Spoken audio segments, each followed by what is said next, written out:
Welcome to the Infowars Nightly News. It's Friday, May 19th, 2017. I'm your host, Owen Schroyer. Here's what's on the news tonight. Tonight, Donald Trump escapes Washington. Well, for a little while anyway.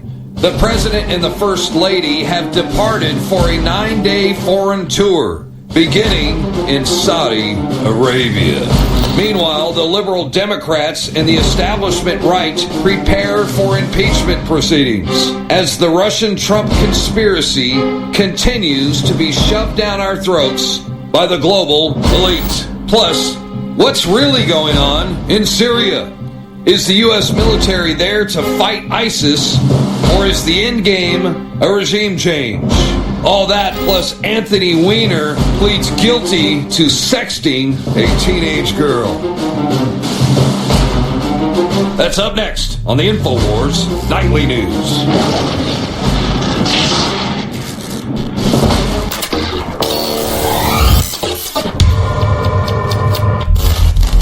The reason Infowars Live has 5-star ratings on major third-party sites is because I want products I'm going to use for my family. I take this. My family takes this. And then it funds the operation with the most hardcore, truthful information you're going to find anywhere. So what you find in our news is the same thing you find in our products at InfowarsLive.com. If I ever forget to take them, I have a noticeable difference. I don't feel good. The nascent iodine is one of the ones that was life-changing for me. Yeah, I have just run out of my super female. I had a few bottles at my house, and I've been taking it again, hitting the gym once again. Very exciting, feeling great, looking good. So, and I know my hair's luxurious once again. So obviously the super female is amazing. I love it. Nascent iodine is essential. Survival Shield X2. If there's one product that I would say is life-changing that I would suggest, it's Nascent Iodine Survival Shield X2. It's got a 5-star rating. It's a win-win. InfowarsLive.com.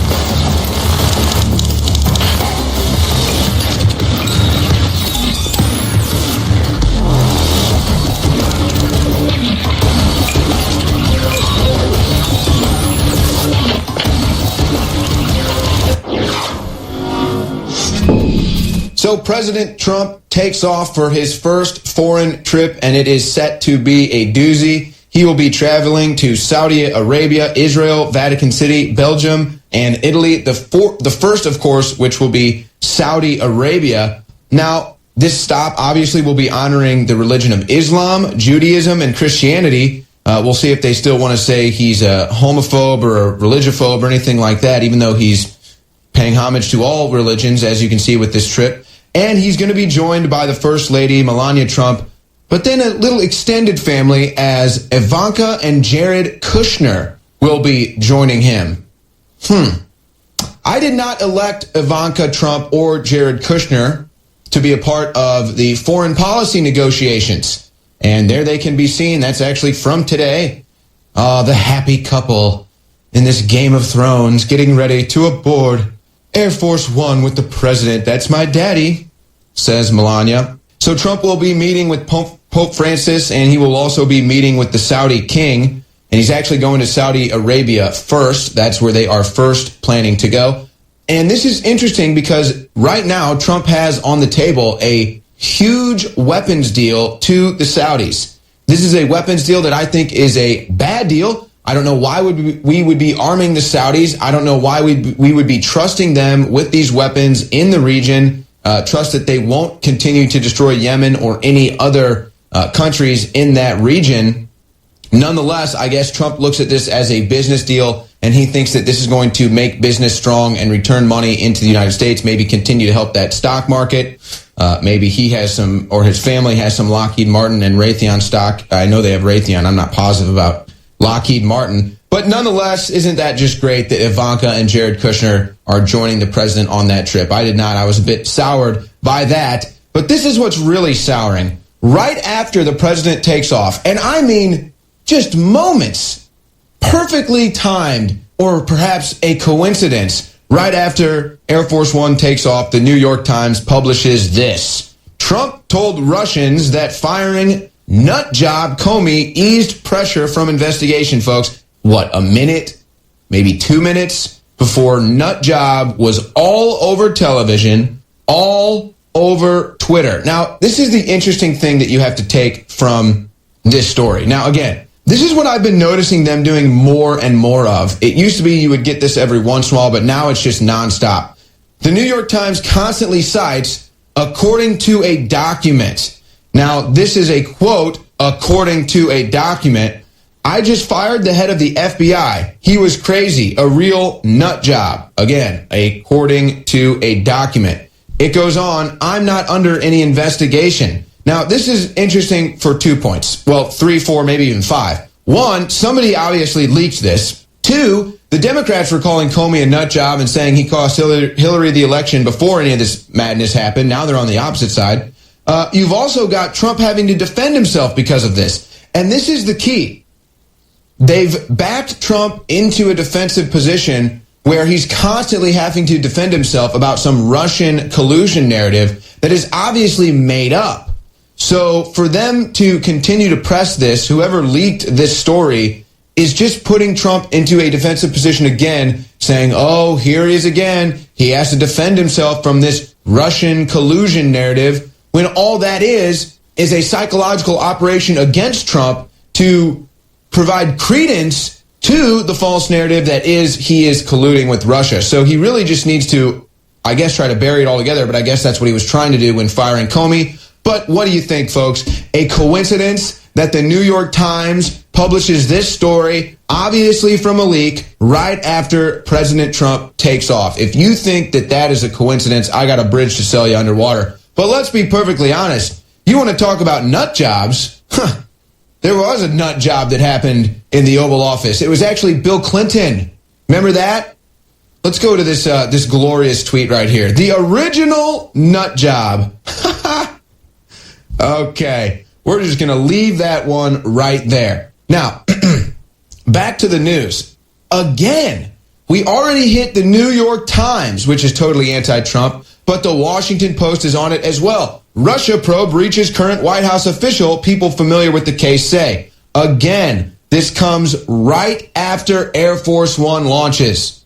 Right after the wheels are up, folks. This is not a coincidence. So again, trying to put Trump into a defensive position, having to defend himself against these Russia narratives.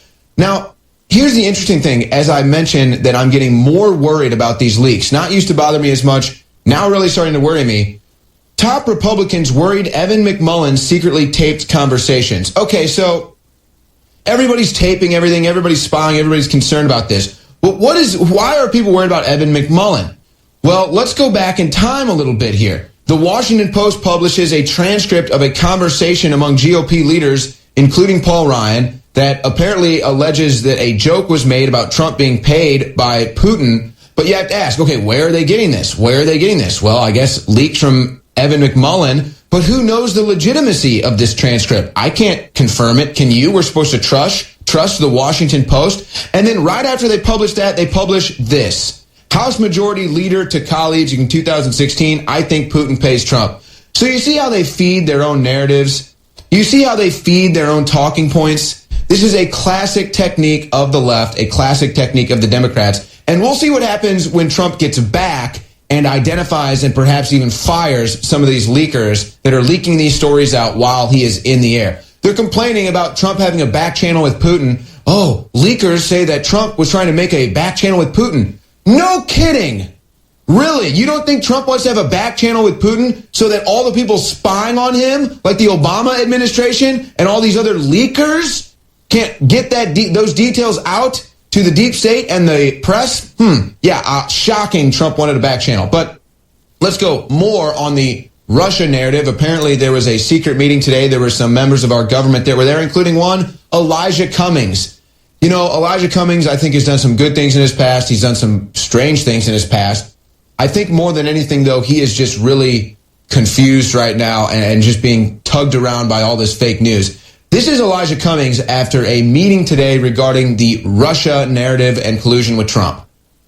Of the briefing, I am still convinced that And this is not about the briefing, but my feelings.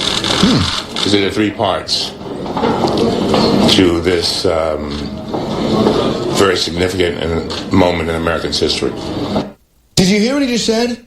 Going off of his feelings. His feelings. Well, I don't have any evidence. I don't have any proof, but I have feelings. Feelings. So this is Democrat leadership going off feelings. And then what do you have in the street? People protesting Trump with no evidence, but feelings. Elijah Cummings has feelings, folks. So he's going to try to impeach a president over it. Let's roll to the next one. One, we have an election that was interfered with by the Russians. That's got to be looked at. An election that was interfered with by the Russians, even though it was proven there was no actual hacking, there were no votes actually changed. They can't prove any of that happened. In fact, they said the exact opposite. And what we actually have proof of is superdelegates rigging the election for Hillary Clinton, and in the WikiLeaks, Hillary Clinton colluding with media to try to cheat during debates. Silent on that, though, is Elijah Cummings in these great trying times in United States history, according to Elijah. Let's roll to the next one. Two, we have a situation where there's question as to whether there was some type of collusion. Oh, there's question, all right. You keep asking, but you're not finding the answer you want. See, that's the key here. They're going to keep asking the question until they get the answer they want. It doesn't matter that they've already been given the answer. There is no collusion. We don't have any evidence. It's time to move on. They're just going to keep asking the question, aren't they? Because it paints Trump as an illegitimate president, and it continues the false narrative without their desired answer, which would force impeachment. So, again, you have nothing to stand on, Mr. Cummings. Let's roll to the next one. The government's role, the Congress's role, really is to look forward, to make sure this does not ever happen again. The threat that somebody in Russia or some foreign land could dictate who sits in the Oval Office and determines our policies and our destiny should upset every single one of us as Americans. This is amazing to me. First of all, he says we have to make sure that this doesn't happen again. What happened? What happened? What are we trying to avoid from happening again? Oh, yeah, you still don't know that. But then he says foreign interests, foreign lands, foreign leaders influencing our election. Hey, Elijah, look at the Clinton Foundation. Look at where Clinton takes money from. There's your foreign donors. Look at John Podesta's stock deals with the Russians. This is unbelievable. He's up here complaining about foreign influence as the foreign influence is actually on the Democrat Party. Let's roll to the next one. We should never forget what started all of this. That is 17 intelligence entities of the United States of America unanimously concluding that the Russians tried and to some degree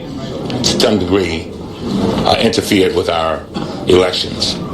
So you have 17 intelligence entities that all said that there was influence, yet somehow we don't have any evidence, no proof, nothing. We're still sitting here spinning our wheels, even though 17 entities all decided that this happened with no evidence. That's amazing how that would work, isn't it? Something doesn't seem right about that. Roll to the next one.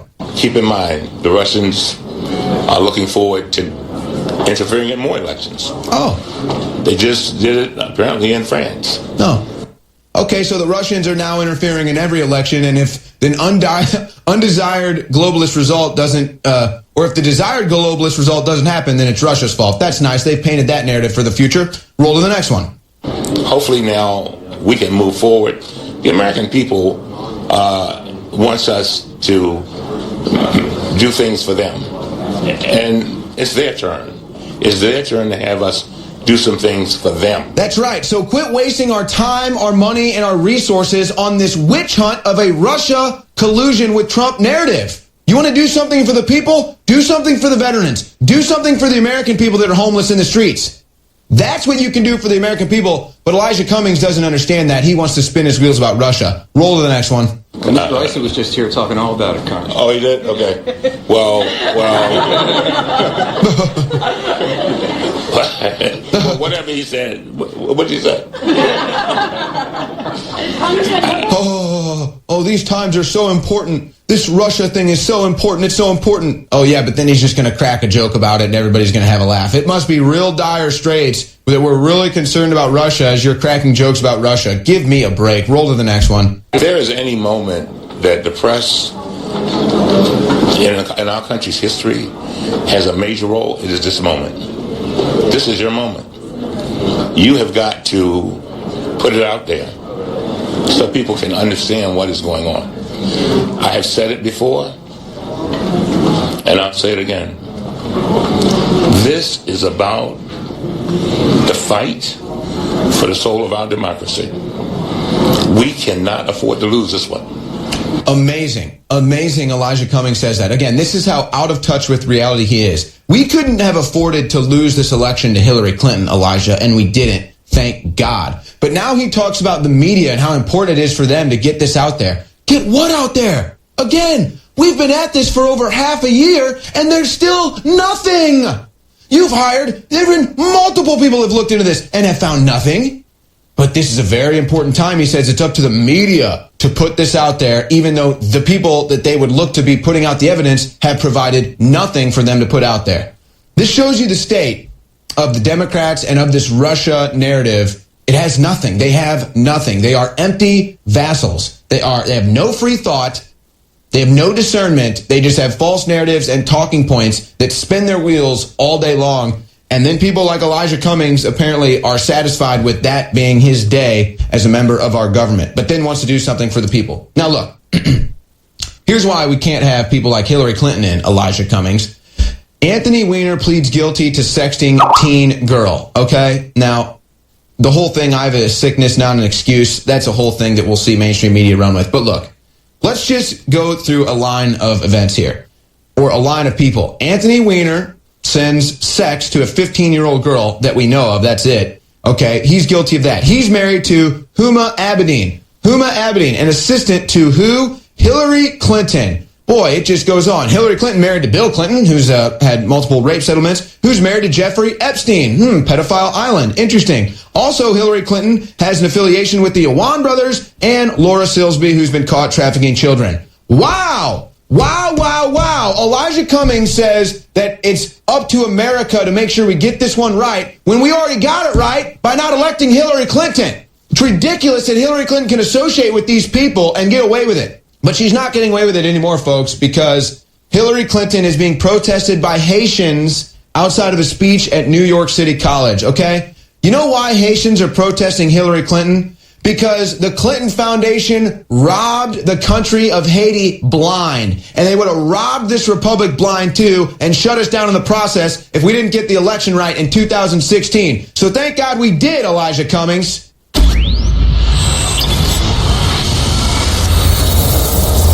Infowars has partnered with Defender Body Armor to bring you a new state-of-the-art line of advanced, highly tested body armor from InfoWarsStore.com. Defender Body Armor is certified to protect against all handgun rounds, even armor-piercing FN 5.7 pistol rounds. The secret to Defender Body Armor is its proprietary process and technology that disperses more kinetic energy in a room. We are now joined by Jack Posobiec, the White House correspondent with Rebel Media. Jack, all kinds of stuff to talk about right now. Let's talk about what is now a day-old news, which feels like old news, even though it's very relevant still, and some developments in the Seth Rich murder investigation, or lack thereof. I remember us reporting on a lot of cameras in the area, especially in D.C. Cameras everywhere. You'd think there'd be camera evidence. Now you're looking at some of these cameras. Kim.com is looking into some of these cameras. What have you found so far?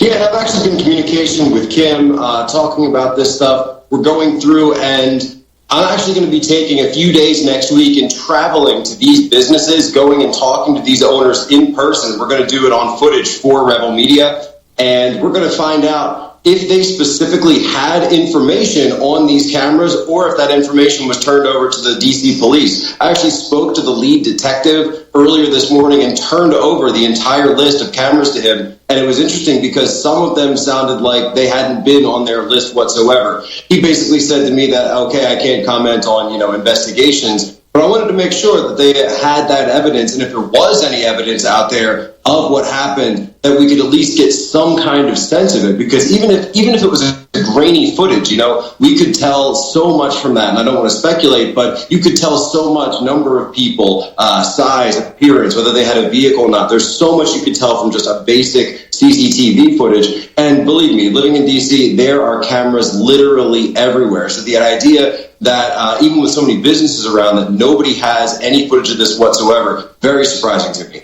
Yeah, it is surprising that they would not be aware of those cameras or not have looked into that. It sounds like you're going to have some exclusive access there potentially. But yes, you look at the video, and let's remember, it was called a robbery. I think we can tell real soon if this was an attempted robbery or somebody just murdering somebody in the streets. I think that that'll be very present too. And just in your early investigation or early looking into this, have you noticed any blowback, any cooperation, people not wanting to cooperate? What's that been like?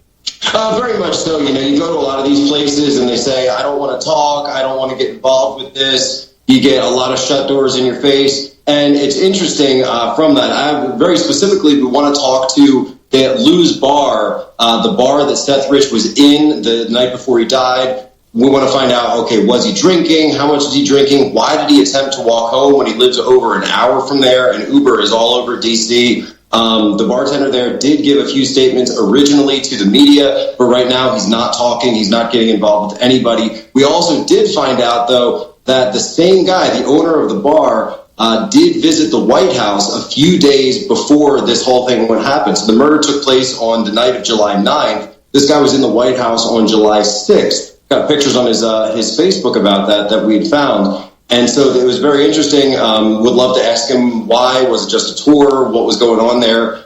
Very, very interesting indeed. Yeah, no doubt. I think that was one of the biggest developments as far as any things that you can look at and just kind of scratch your head and maybe want to go deeper beneath the surface was the fact that he was at the bar. The owner of that bar was at the White House just days before. Certainly interesting things there. Now, that's somehow old news, even though it's 24 hours old. Now we are into the new news, and that is the fake news. Well, Jack, let's see. It hasn't been but, 5 minutes since Trump has taken off on his extravaganza overseas before New York Times and Washington Post start spreading fake news. Nut job. The New York Times is saying that Trump called Comey, and it's all over TV. It's all over social media. Can you believe this? You actually have a little insight on how that nut job story started.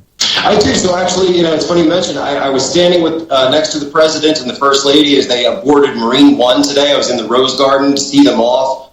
They took off from Marine One on this first foreign trip. And then immediately after that, we see this story. Again, another story that's leaked from the meeting, the private meeting that was closed to press from Trump and the Russian foreign minister and the Russian ambassador Kislyak. There were only 3 people in that meeting. 2 of them were Rex Tillerson and I think it was Gary Cohn. And then the third, of course, Rex Tillerson, H.R. McMaster, the national security advisor, and then Dina Powell. Dina Powell, of course, has been accused of leaking classified information before to one of her close friends, who actually is Maggie Haberman. Maggie Haberman, the journalist for the New York Times, that's written some very, very high-level attack pieces on Trump in the past. And we also know that Dina Powell in the past has been very close friends with Valerie Jarrett. Valerie Jarrett, one of the senior advisors to Barack Obama. So suddenly, another leak comes from the same meeting that Dina Powell was in. Dina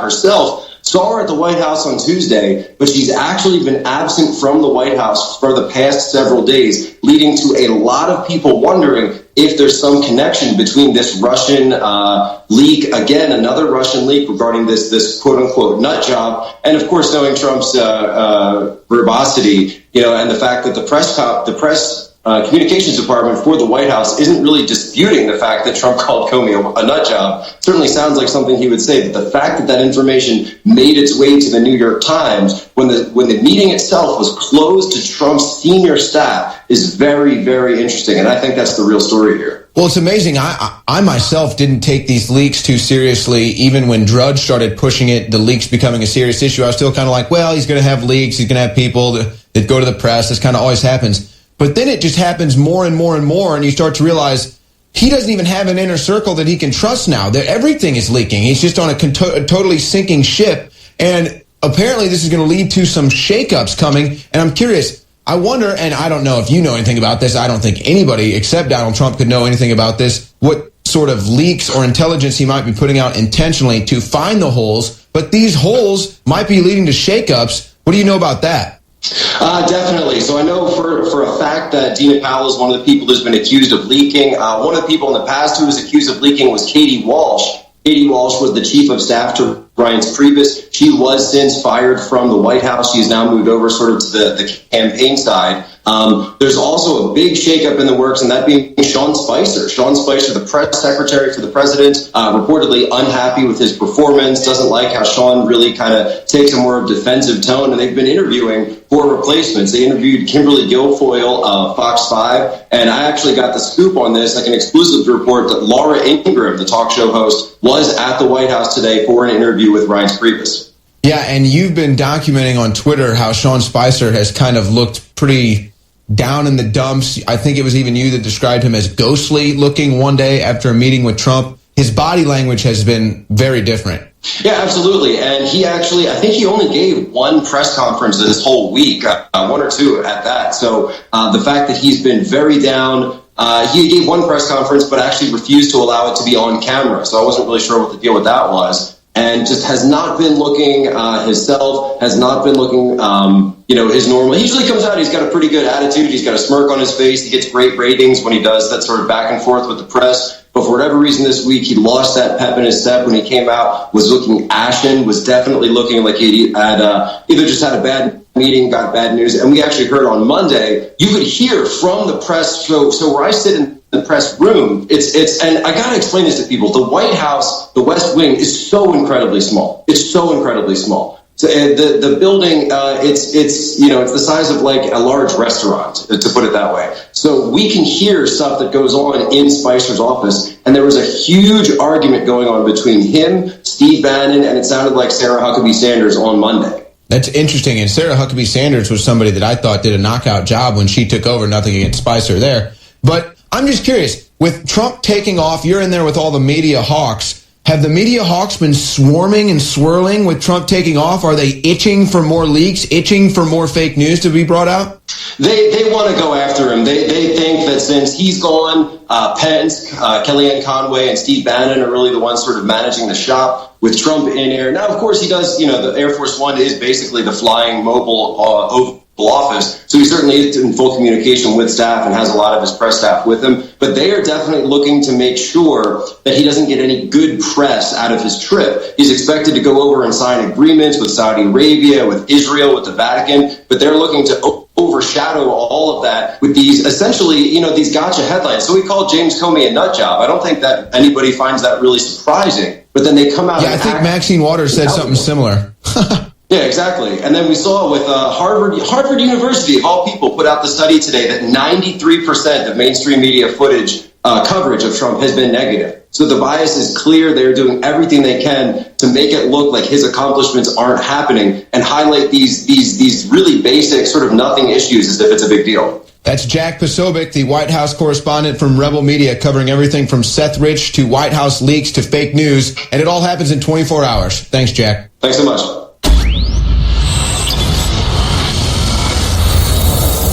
Electrify your day with Secret 12. It's like lightning in a bottle. We all have days. What Andrew Breitbart has also said in the past about John Podesta. But incredibly, listen to this video montage of Andrew Breitbart and Anthony Weiner years ago before Weiner pleaded guilty to sexting an underage girl. Go ahead and roll that video, guys. CNN puts this Breitbart guy on and says the most outlandish thing about complete innocent people. He's been monitoring relationships that Congressman Weiner has been having with women. I'm not saying what type of relationships. Girls that are quite young. Girls that are quite young.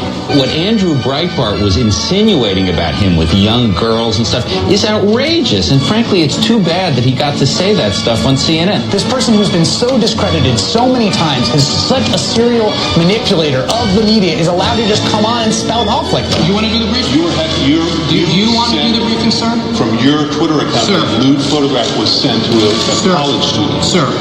Answer the question. Was it from you or not?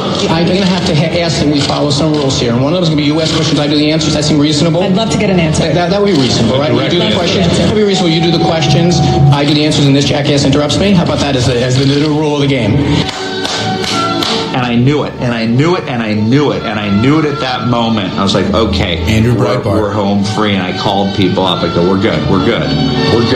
Because once the mainstream media got it, and once I was like, okay, that's all I ever ask. Clearly, Weiner looked like a jerk in that interview, and anybody who was watching could see that. Grave. But it's also important to remember that the person who has been pushing this story the most is Andrew Breitbart, who has been consistently inaccurate in portraying Democrats, members of the Obama administration, as doing things on video that they have not done. It certainly doesn't look familiar to me. He ought to know whether those are his underpants. But I don't want to say with certitude to you something that I don't know. There he is, the creeper. Truth, but I do know some certain truths here. Oh. To be clear, the picture was of me. I sent it. How do you like that? Andrew Breitbart. Again, a great American journalist. May he rest in peace. Proven right. Vindicated. As Anthony Weiner now faces justice for sexting a 15-year-old girl. And that's just what we know of. Now, interestingly enough, a Secret Service member gets 20 years for the similar crime of sexting an underage minor. Anthony Weiner, it looks like, is going to get 2 years. Does that mean he's receiving some special treatment? Or perhaps maybe he's willing to make a deal?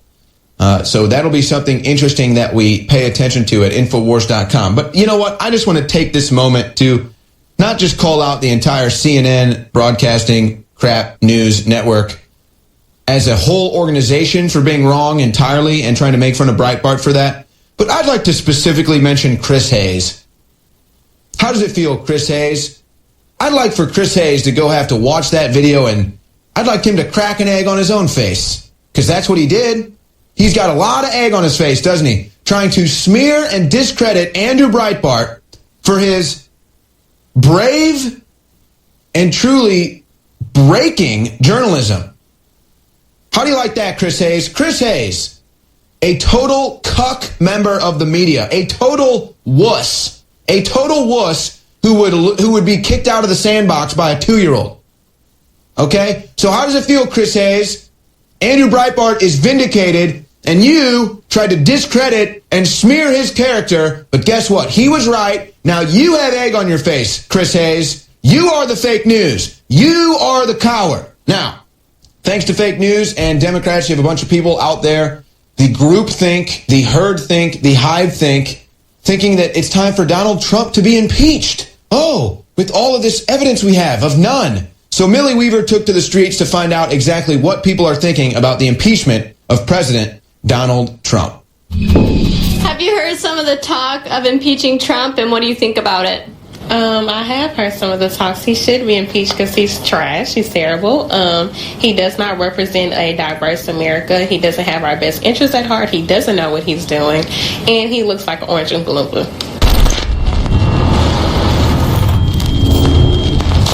This is Millie Weaver reporting for Infowars.com, and we are here at UT Austin. Recently, the mainstream media and Democrats have been calling for the impeachment of President Trump. So we are going to be asking students whether or not they believe that Donald Trump should be impeached and why. Let's go see what they have to say. What do you guys think of all this talk about Trump being impeached, or that he could be impeached? Do you think he should be impeached? Well, I mean, if that's the way things are going to go, then, I mean, if that's what this country wants, then, you know, I'm for it. I don't know if he necessarily needs to be impeached. No, he hasn't done anything, like, illegal yet to get impeached. That they've found out, so no, not yet. It's based on, like, the assumption that something did happen with Russia, but we haven't had proof, so I can't I wouldn't say at the moment. I think it's too early to call for impeachment at this point, though. I mean, if he did something wrong, then yeah, why not, right? There was something criminal? If there was, yeah. Yeah. I mean, I hate Trump, so I'm okay with that, yeah. Definitely okay with that, yeah. I think if the evidence is there, if there are allegations made that there was some Russian involvement that he denied, they end up being true, then I think those are grounds of impeachment. So, I mean, if the evidence is there, it makes sense. Oh, yeah, absolutely. He's a horrible role model for our country. I mean, he's been basically proven guilty of sexual assault. He's degrading to women. I think even without the treason and his complete incompetence, Twitter says it all. I mean, his whole history of Twitter. You don't even need to look at his, people are like, what's his political background? It's like, look at his Twitter. It's right there for the whole world to see. I don't understand how he got elected. He is a disgrace to the Constitution in terms of his ideals, his policies, and they just go backwards on everything that we stand for as a country. What do you think the grounds are for his impeachment regarding the law and stuff? Pretty much his connections with Russia, his ability to pretty much dismiss all types of media, him firing the FBI director, that even showed that he is somewhat probably worried or he's probably doing something illegal. What laws has he broken that justify impeachment?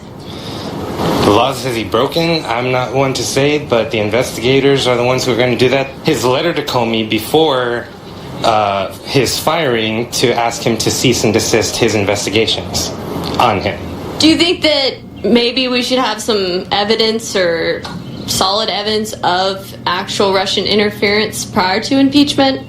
Yeah, absolutely. Yeah. I think they're looking for something to impeach him for, but they haven't found anything yet. He'll only be impeached if he's also bringing the Republican Party down in the Senate and the House. Otherwise, I think he'll be free to do whatever he wants as long as the Republicans will be able to pass whatever the bill they can. You got to present evidence. Even though I don't think he's the right person for the job and I think he's a POS, I think it needs to be done correctly. Bill Clinton did less to deserve impeachment than he did, although he did deserve impeachment, although, Trump has done so much more in terms of that. Why hasn't it happened yet?